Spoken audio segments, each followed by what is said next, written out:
10 days. 10 freaking days it took for this Jet season to be over. How's everybody doing tonight? This is the Jetman of Joyceville coming to you live with another video. I have not much to say about this game. Did I expect the Jets to win? No. Did I expect the Jets to be this pathetic? No. What I expected was to show the stadium that you've put together a team that shows fight, that shows competence offensively. You came into this town as the quote-unquote quarterback guru, as an offensive genius comparable to Sean McVay, who, by the way, is killing it out in Los Angeles. What have you done, Mr. GASE? You've literally ruined a season in less than a week. Now I get it. Sam Darnold has mono. Injuries happen. But you know what you did? You showed how pathetic of a coach you are. And you showed to this franchise, to this fan base, that you don't care about what we think. You don't care what the Jets want to do. You don't care about winning. You said you'd come in here and you'd win. And you know what? You haven't done that. I want you out of here, GASE. I mean, you come into this town, a franchise that has been starved of winning, and you come in here making us think that you could change that. That you could be the coach that we've been looking for 50 damn years. And you go up on that podium after the game, right?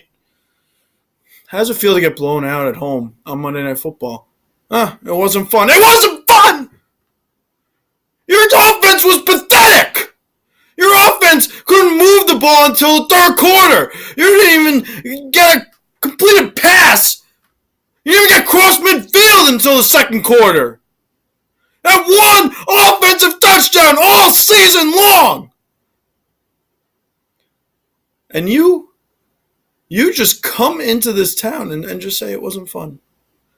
Oh, what about the offensive line? You know, the offensive line that couldn't block, that got a quarterback killed. You make me think that Sam Darnold's going to fare any better behind this makeshift offensive line full of aging veterans? And you know what you said to? Oh, we'll fix it.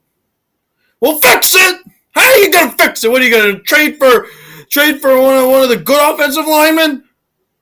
How are you going to fix it? How are you going to fix this? All right, we'll fix it. Very, very, very, very, very, very. We'll fix the protection. You know, we won't get quarterbacks killed behind the line. We won't make sure that Myles Garrett just walks through your defensive line, your offensive line, and makes you look useless. I mean, Kelvin Beachum, come on, man. Use your strength. You could bench like 400 pounds. You could at least keep him from killing our quarterbacks. God damn. I mean, you look pathetic. And you know what, Mr. GASE? You too are pathetic. You know why you're pathetic? You're a pathetic coach and you're a pathetic human being. You know why? Because you went on the Michael K show today and you basically went up there and acted like nothing happened. You basically just moved on. You know, you're like, oh, we got blown out at home. Nothing happened. No repercussions whatsoever. Even though you ruined the season that had so much promise, and you killed any hopes that the Jets have. KFC from Barstool, the most skeptical fan that I know, was so excited about the season. He canceled the season in 10 freaking days because of you. I get it. Sam Darnold has mono. It sucks. At least show some competence with your offensive play calling. 4th and 2, you're dinking and dunking? Hand it off to Le'Veon Bell. How hard is that? No, you got to get creative. You're a dink and dunk. You know what you are, GASE? You're that guy in Madden that just does 4 verticals, and every once in a while it works, and then you say, oh, I'm an offensive genius. You're not. You're a mediocre head coach that gets lucky every now and then. And that's what you are. You got lucky that you bought Peyton Manning coffee one day, and now he's giving you job recommendations. By the way, you go up there and you go up to the press conference and they ask you about what Greg Williams said. And Greg Williams, you're fine. You are who you are. You're an arrogant prick. That's fine. As long as you get your defense together, which, you only let the guy who you talk crap about, get an 89-yard touchdown against you. But that's fine. That's fine. And then Adam Gase gets up there and says, I don't know what he said. I don't really care. You don't care what your defensive coordinator is saying to the media? Not only didn't you know about it, you just don't care. And you know what? If you don't care, you shouldn't be in here. You shouldn't be in this situation. We could have had Mike McCarthy, who won a damn Super Bowl. Instead, we're stuck with you, the losing Adam Gase. So you go up there Monday night, you debut the black uniforms. They're great uniforms. They look like Oregon's uniforms, but they're a new look for the team. And they come out all hyped.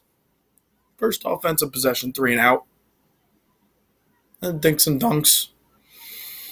Quarterback is looking like he has his head cut off because, you decide not to play your offensive lineman in the preseason, and, they're a little rusty. And you know what? Why didn't you, load the box? Maybe make sure your quarterback has some protection. Oh, no, you got to give the quarterback, God forbid, Trevor Siemian has 1 second before a guy's in his face, before Myles Garrett breaks his freaking leg. You think Sam Darnold's going to want to get behind that line? He's going to stay out sick as long as he can, just to avoid this damn offensive line. And you're telling me you're going to go to New England. Right, you're going to play the greatest quarterback of all time. You're going to play a team that eats alive on young quarterbacks. You're going to play Luke Falk. Luke Falk, a guy who was on your practice squad, who actually, he played decently. He played pretty decently. They probably, it looked like they dumbed down the playbook for him, so he had a bunch of easy completions. But it's not like he took the game over necessarily. You're going to New England with a place that you claim, I have so much success against New England. You're a 22-point underdog. 22 points. And you did Miami Miracle last year. Because Gronk can't make a tackle, that you're going to put that on yourself? Oh, and by the way,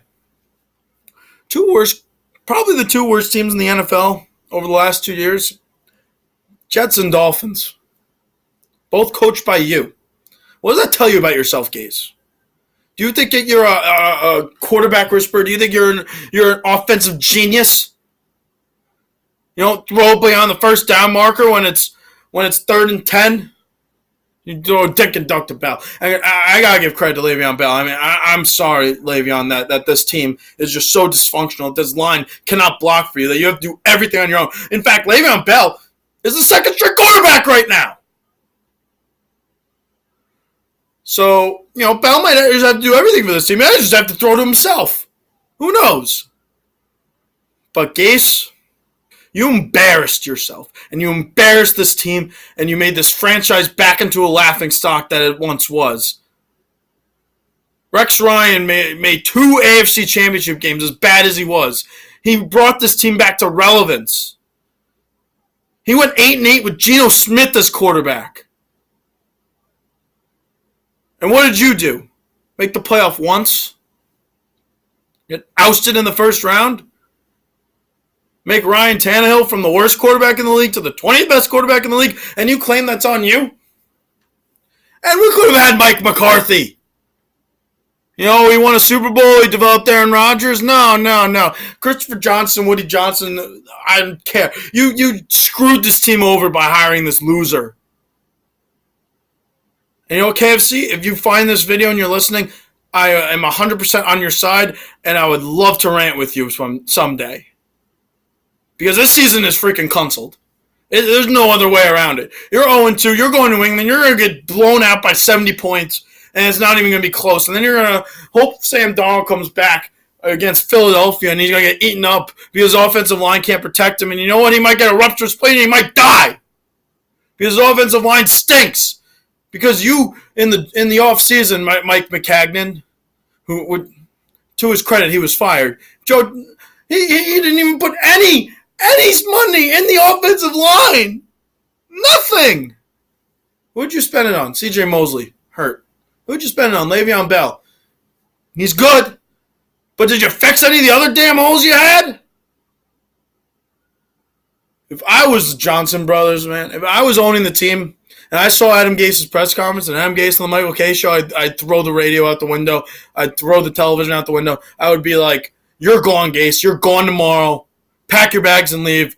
We'll get McCarthy to come here because McCarthy actually wanted to come here. And McCarthy could have changed this franchise. Could have made it to a winning culture. The only reason why we don't have McCarthy is because Aaron Rodgers decided he's all of a sudden a diva and he's gonna badmouth a coach that won him a Super Bowl, that developed him. So, Christopher Johnson, if you're listening, you hired a guy who had a losing record as a starter. You hired a guy who no one else really wanted as a coach. Browns hired Freddie Kitchens. Freddie Kitchens was a college coach. And you know what? He's doing much better than this guy who's an experienced head coach. He's a quarterback guru. He's an offensive genius, All he is the guy who runs 4 verticals on Madden, because that's what I felt like I saw last night. Bubble screens and 4 verticals. I could freaking call those plays. So, if you want to salvage anything of this season, you fire Gase. You bring in someone who's competent, who actually can call plays. Todd Bowles had more creative offensive play calling than this guy does. And man, I'm scared once Sam Darnold comes back, he's going to get killed behind that line. And they're going to ruin his career. And this is a shame for Darnold. And now all of a sudden I'm hearing that Jamal Adams deletes the Jets off his Insta. Deletes the Jets off his profile.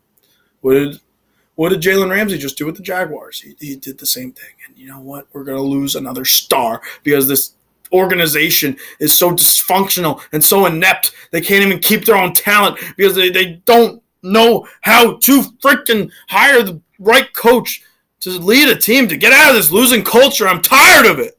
It's been 50 years since the Super Bowl. 50 freaking years since you've even been there. And you're just going to throw away another season because, you couldn't hire a coach that has won a Super Bowl before. So with that being said, this Jet season is over, but I will still make videos. I will still root for my team. I will still bleed green and white. But I'm not going to sit here and pretend like Adam Gase and let it go that Adam Gase isn't pathetic. Isn't the worst coach that I've seen in my lifetime. Makes me wish I had Todd Bowles back. Makes me wish I had Rex Ryan back. Heck, that makes me wish I had Eric Mangini back. Because this guy is not only a pathetic coach, a pathetic human. He's oblivious. He's an idiot. He doesn't know what he's doing. Doesn't even know what his defensive coordinator is telling the media. That being said, I will do my preview of the Jets-Patriots later in the week. I will actually do some digging and see if there's any way that the Jets will cover the spread, which I don't think is possible. I think it's going to be 77-0. I think that Bill